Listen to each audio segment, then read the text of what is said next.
இங்க என்ன தவறுனா 2014 கேட்கப்பட்ட கேள்வி இருந்த பெட்டிஷன் வந்து மலையின் உச்சியில் தீபம் ஏற்றப்பட வேண்டும் அப்படின்னு.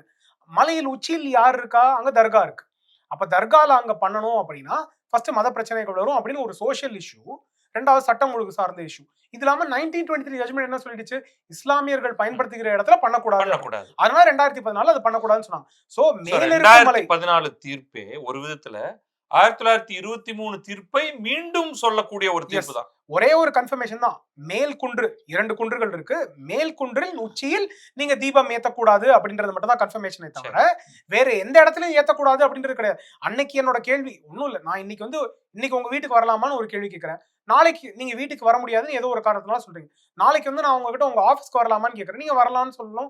இல்ல வேணாம்னு சொல்லணும். நான் ஏற்கனவே வீட்டுக்கு வர வேணாம்னு சொல்லிட்டேன். நீங்க வீட்டுக்கு வர அது வந்து ஒரு காமன் சென்சிக்கலான பொசிஷன். ஆனா இன்னைக்கு நீதிமன்றத்தை பொறுத்த வரைக்கும் நான் ஒரு கேள்வி கேட்டு அந்த கேள்விக்கான ஒரு தீர்ப்பு வந்தா நான் அதே இதை திரும்பி அப்ரோச் பண்ண முடியாதுன்றதா அந்த ரெஸ் ஜுடிகாட்டா.